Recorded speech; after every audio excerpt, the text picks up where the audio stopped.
Vikram Singh, former DG UP, because look at the numbers. The cases under UPA have increased, UAPA have increased since 2016, Vikram Singh. The charge sheeting is poor. 3,005 cases registered under this anti-terror law between 2016 and 18. Charge sheets filed in only 821 cases. That's barely 27%. In the majority, those who actually, when the charge sheet is filed, are let off. They are not convicted. So you don't even have a proper case, and people are going to spend months in jail. Well, Mr. Rajdeep Sardesai, the statistics speak for themselves. And I would say, like you, I would agree with you, that UAPA has often been used as a preventive detention tool rather than as a case to be charge sheeted and produced before court. I have hands-on experience. I'll just take a minute. Starting from 1977 to the use of MISA, Maintenance of Internal Security Act, to POTA, to TADA, to NSA, to UP Gangsters Act and the Makoka. And let me tell you, it is not in the interest of any police officer, much as some activists would allege that police officers are complicit, the judges are complicit. Only the activists are above board and somebody who are above the skies. It doesn't happen that way. If Rajdeep, if I had faltered and made a malicious or a vindictive arrest, I would not have been in front of you today. I would have either been in Naini jail or in the Tihar jail.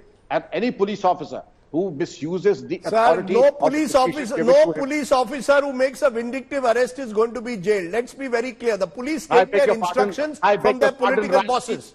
That again is a sweeping generalization and a very unfair one. No, show me.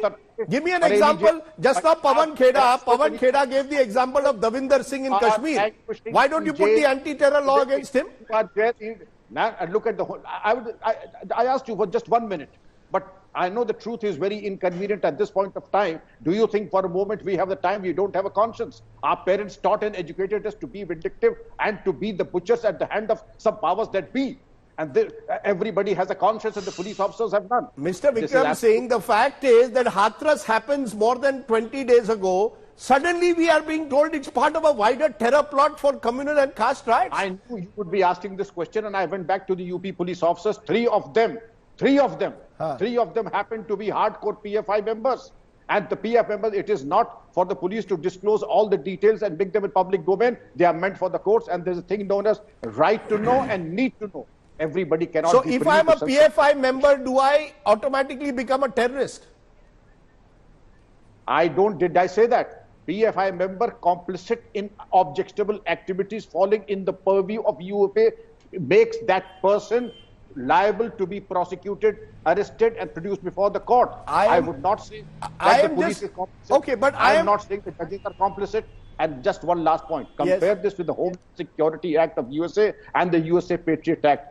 I mean, this will be kindergarten level of UAPA, is only kindergarten level preventive detention in comparison to that's because the US at least has a system where there are checks and balances. The problem is in the Indian system, those checks and balances seem to be collapsing. Sambit Patra, I come back to it. I am sorry, the Indian police force has much to answer for, as you know, in recent times. I'm just coming to you, Dr. Patra, because look at the narrative that is being spun.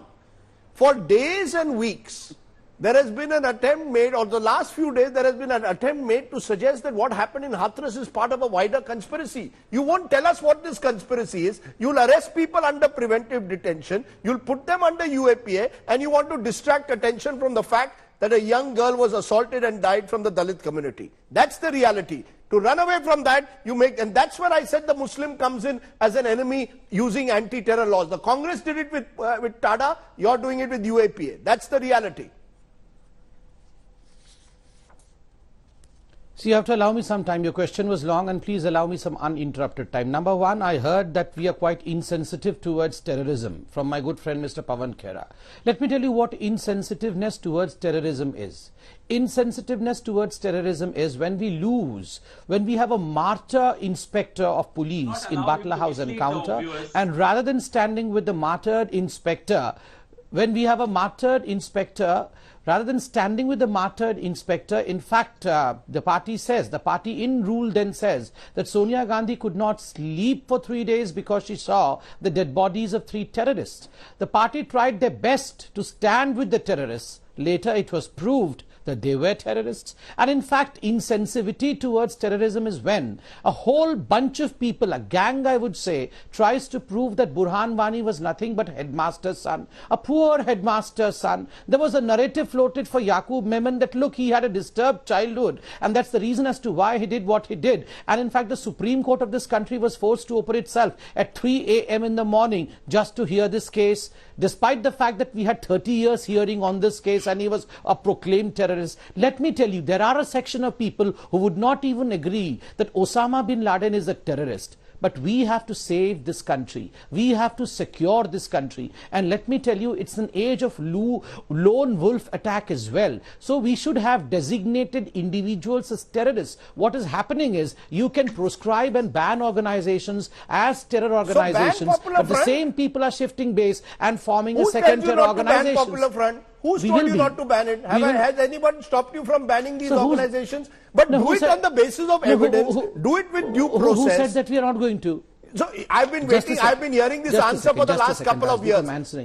Dr. Patra, I have been hearing this answer for the last couple of years, ban the Popular Front. But do it on the basis of evidence. My point is that, just a minute, Pawan Kheda wanted to intervene. No, 1 minute. I allowed you uninterrupted time. Let Pawan intervene. Just a second. Rajdeep, no, you finish. Since you asked me a question directly, let me allow 10 seconds. I'm finished, okay? But you asked a question. Pawan Kheda, why don't you respond? My answer. Rajdeep. Yes. My simple, humble submission is, when the Prime Minister of India starts talking irresponsibly about something as serious as terrorism, it's not a joke. People take him seriously. And if people stop taking him seriously, as I said, this becomes a wolf cry. No, did he come back on the same dais, addressing the same people and say that, well, I was misled about the Pokhran train delay? I keep going back to that example because that example stays in my head, unfortunately, because it was the Prime Minister, 2016, Kanpur.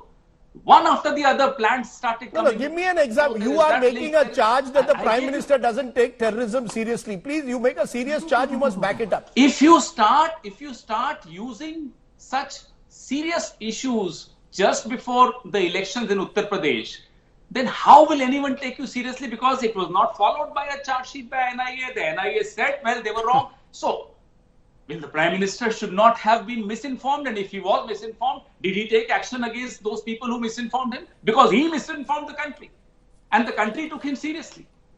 So tomorrow, if he's right and if he's informed rightly, what if people don't take him seriously? It's something very serious. You cannot do that. I asked my friend Sambit Patra again, what about DYSP Davinder Singh?